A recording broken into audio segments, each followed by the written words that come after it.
3, né, de programas de saúde, para finalizar essa aulinha aí. Semana que vem a atividade segue para vocês, vai estar junto um link, tá, de um vídeo sobre políticas públicas de saúde, que vai ajudar aí para vocês pensarem um pouquinho na evolução da saúde e fazer a atividade da semana que vem.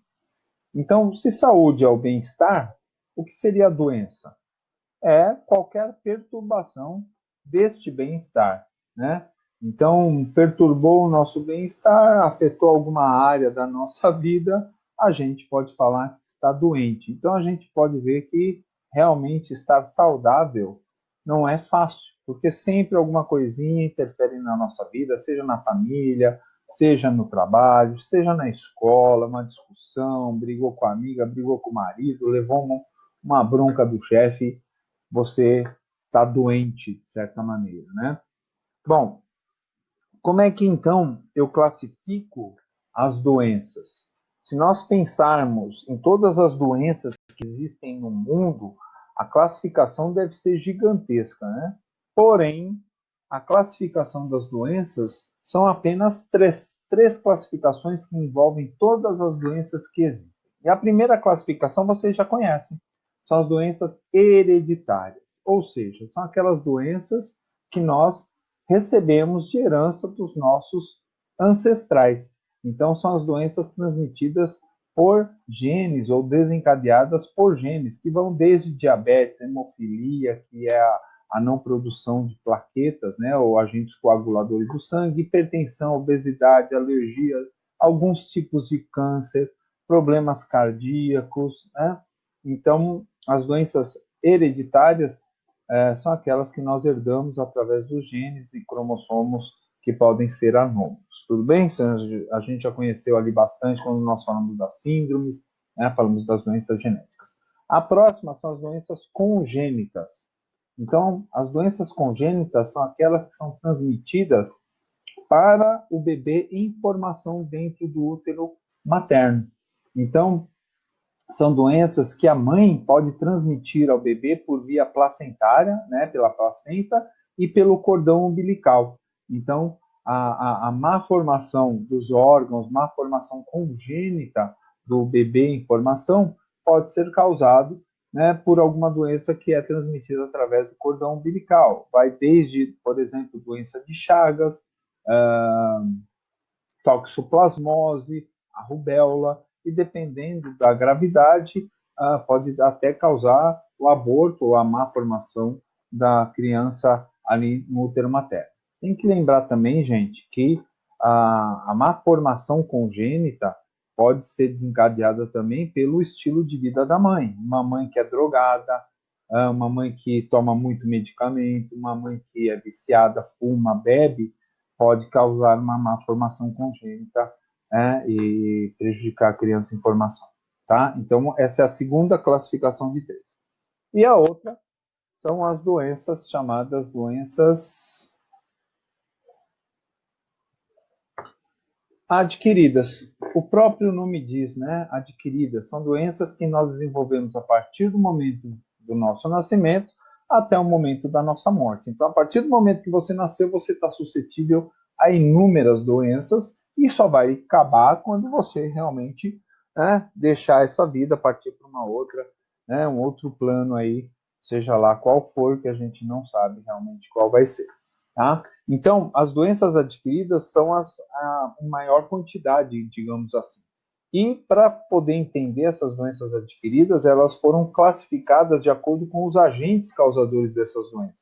Então, nós temos 5 agentes causadores das doenças adquiridas e nós vamos conhecer aqui os principais. Tá? Então, olha só, agentes causadores de doenças adquiridas. Olha o Fred aparecendo aqui na nossa matéria, né? Agentes físicos. Então, vamos pensar, o que a gente estuda na física? O que a física ensina para a gente? Né? Os fenômenos naturais. Então, por exemplo, fogo, calor, fogo causa doença, que são as queimaduras. Então, os agentes físicos, como o fogo, podem causar queimaduras que nós conhecemos ali, né? Primeiro, segundo e terceiro grau, que é o quanto essa queimadura atinge as camadas do nosso organismo. Então, a de primeiro grau são mais superficiais, causam uma vermelhidão, né? algumas bolhas, são as chamadas frictenas. As de segundo grau já penetram um pouco mais na pele, chegando à derme, que é a camada abaixo da epiderme, né? E as de terceiro grau, que são aquelas mais profundas, que atingem não só a camada de gordura, mas podem atingir músculos, podem atingir ossos e um dano um pouco mais prejudicial. Lembrando, não é o tipo de queimadura que vai determinar a morte de uma pessoa, por exemplo, mas sim a extensão do corpo que foi atingida. Então, quando você escuta uma notícia sobre pessoa que sofreu uma queimadura, sempre vem com o tipo de queimadura e a extensão. Então, olha lá, uma pessoa teve uma queimadura de segundo grau em 80% do corpo. A pessoa teve uma queimadura de terceiro grau em 10% do corpo.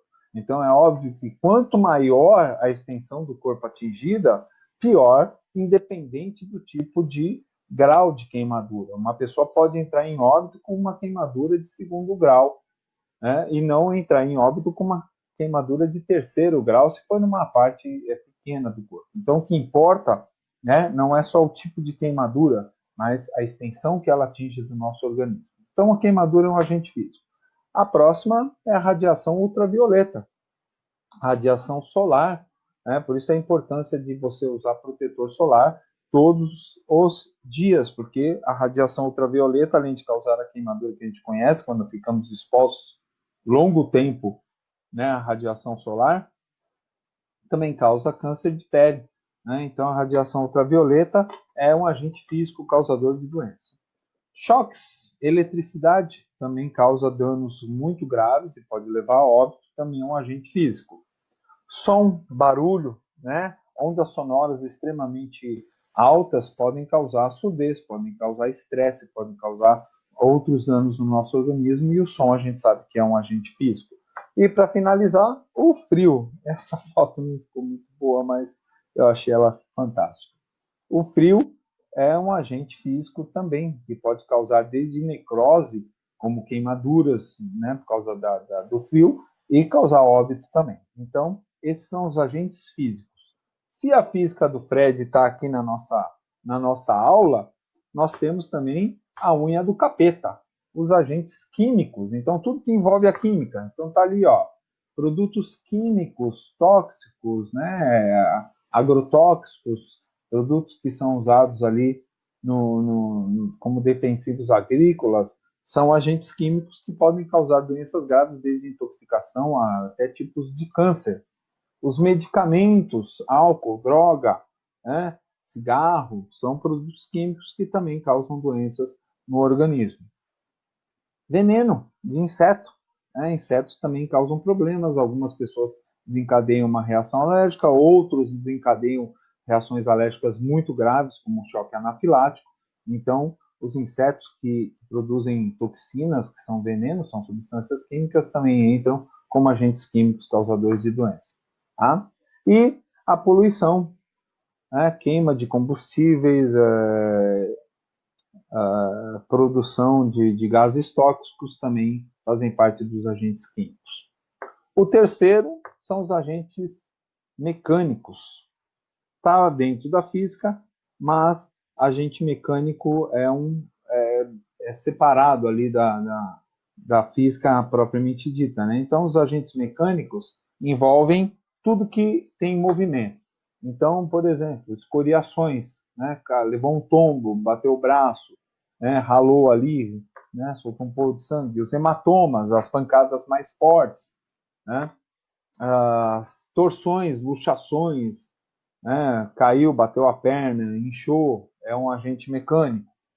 As lacerações, cortes, que podem ser superficiais ou profundos, também são agentes mecânicos. As perfurações, um tiro, uma facada, né? Uma perfuração com um acidente qualquer, também é um agente mecânico. E as fraturas, né? Quebrar um osso, que pode ser exposto quando o osso fica para fora do nosso organismo, ou fechado, que é quando o osso não chega a perfurar a pele e ficar exposto, que é menos pior do que o exposto, porque o exposto, a chance de contaminação do osso é praticamente 100%. quando ele fica fora do nosso organismo. Então, esses são os agentes mecânicos. O quarto são os agentes radioativos, a radioatividade, como a gente sabe, problema sério. Aí tivemos aí em Goiânia, Fukushima, Chernobyl, que causa desde uma morte muito rápida, como também problemas muito sérios nos óvulos e espermatozoides, deformidade na pessoa que vai nascer ali, né? Então, a radioatividade, agentes radioativos também são gravíssimos, e os agentes biológicos. Então, a nossa matéria trata do quê? O estudo da vida. Então, tudo que é ser vivo, que causa problema, né, é um agente biológico das doenças adquiridas. Então, temos aí os vírus, né? Estamos passando por essa pandemia aí, sabe-se lá quando ela vai acabar. Então, os vírus são agentes biológicos causadores de doenças gravíssimas, né? Ou desde uma gripe simples, como, por exemplo, doenças como o ebola, né? O HIV e tudo mais. As bactérias também causam problemas muito sérios, né? Por exemplo, a meningite ou outras infecções, né? Os diferentes tipos de bactérias, os cocos, diplococos, estafilococos, bacilo, né? Os vibriões, como a cólera, por exemplo, também são agentes biológicos. Os protozoários, aqui exemplos de protozoários flagelados, nós temos vários tipos, né? Como, por exemplo, a ameba, que não é flagelado, mas também causa doenças graves, amebíase, né? A giardia, que é uma doença intestinal, o trypanosoma, que causa doença de Chagas, a leishmaniose, que causa problema, né? A leishmaniose visceral, que causa problema nas vísceras e tudo mais, ou o problema da tricomonas vaginalis, que causa, né, infecção na vagina, no caso das mulheres, tá? Então, são protozoários, seres unicelulares. Os insetos, que também transmitem doença e causam problema como alergia, né, machucados, feridas, né, ácaros, carrapato, pulga, piolho, também são agentes biológicos. Os fungos, que nós conhecemos também bem, que causam mofo e desencadeiam processos alérgicos que podem ser desde simples até muito graves. E, para finalizar, os vermes, né? Vermes que se instalam no nosso organismo e causam prejuízo também, né? Lembrando que esses parasitas que nós chamamos, eles podem ser desde endoparasitas, que ficam dentro do nosso organismo, como ectoparasitas, que ficam na superfície do nosso corpo. Tudo bem, gente? Bom, essa foi a parte inicial.